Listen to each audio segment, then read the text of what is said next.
साल 1972 तारीख 3 जुलाई का वो महीना हिमाचल की राजधानी शिमला में जबरदस्त गहमा-गहमी का माहौल बना हुआ था।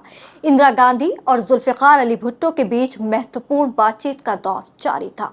ये वो दौर था जब पाकिस्तान की सेना ने पूर्वी पाकिस्तान में भारतीय सेना के सामने आत्मसमर्पण कर दिया था। पाकिस्तान के 73,000 युद्धबंदी भारतीय हिरासत में थे, जिसमें 45,000 सैनिक, अर्धसैनिक शामिल थे और पश्चिमी पाकिस्तान का लगभग 5,000 वर्ग मील क्षेत्र भारत के कब्जे में था। नमस्कार, मैं अफसाना सिद्दीकी। हिस्ट्री विद पॉलिटिक्स में आज हम बात करेंगे भारत और पाकिस्तान के बीच होने वाले महत्वपूर्ण शिमला समझौते की।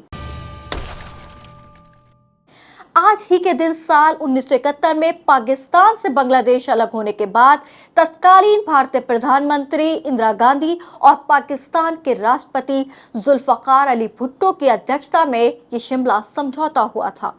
दरअसल भारत और पाकिस्तान के बीच 1971 के युद्ध के बाद पूर्वी पाकिस्तान बांग्लादेश के रूप में स्वतंत्र देश बन गया, जिसके बाद दोनों देश शांतिपूर्ण तरीके से आपसी बातचीत के जरिए या फिर अन्य शांतिपूर्ण तरीकों से मतभेदों को आपसी सहमति से हल करने के लिए सहमत हुए। इसी पृष्ठभूमि में भारत के प्रधानमंत्री इंदिरा गांधी और पाकिस्तान के राष्ट्रपति जुल्फिकार अली भुट्टो शिमला में मिल रहे थे।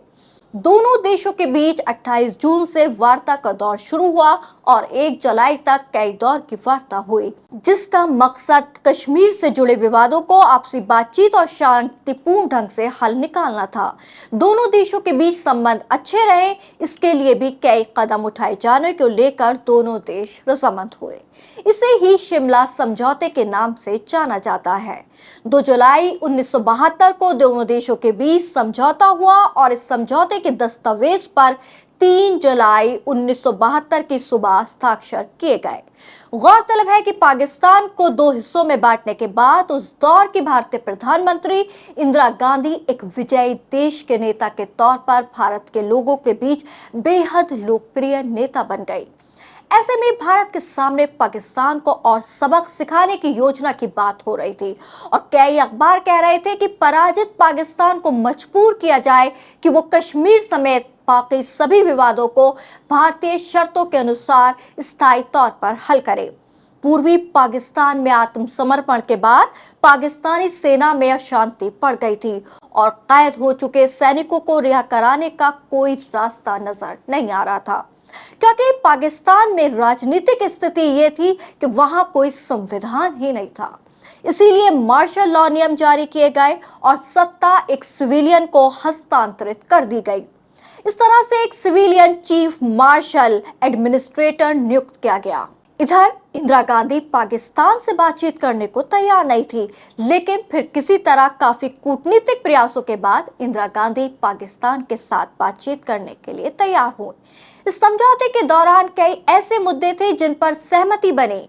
इस समझौते में सहमति बनी थी कि कश्मीर को लेकर भारत और पाकिस्तान के बीच जितने भी विवाद हैं उनका हल शांतिपूर्ण ढंग से बातचीत कर निकाला जाएगा। इस समझौते में यह भी स्पष्ट किया गया था कि कोई भी देश दोनों के बीच इन विवादों को अंतर्राष्ट्रीय मंचों पर नहीं उठाएगा। इसमें अमेरिका भी शामिल है।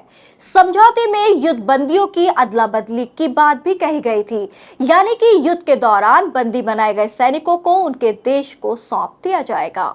इस समझौते में राजनयिक संबंधों को सुधारने और सामान्य किए जाने की भी बात कही गई थी। साथ ही दोनों देशों में फिर से व्यापार शुरू करने की बात भी इसी के दौरान हुई थी। कश्मीर में दोनों देशों के बीच नियंत्रण रेखा यानी LOC स्थापित किया जाना निर्धारित किया गया था और ये भी समझौता था कि दोनों देश एक दूसरे के खिलाफ बल का प्रयोग नहीं करेंगे। इस समझौते में इस बात पर भी सहमति बनी थी कि दोनों ही देशों की सरकारें एक दूसरे देश के खिलाफ प्रचार को रोकेंगी। धन्यवाद। और भी इतिहास से जुड़े ऐसे ही महत्वपूर्ण मुद्दों के लिए बने रहे हमारे साथ और देखते रहिए पॉलिटिक्स।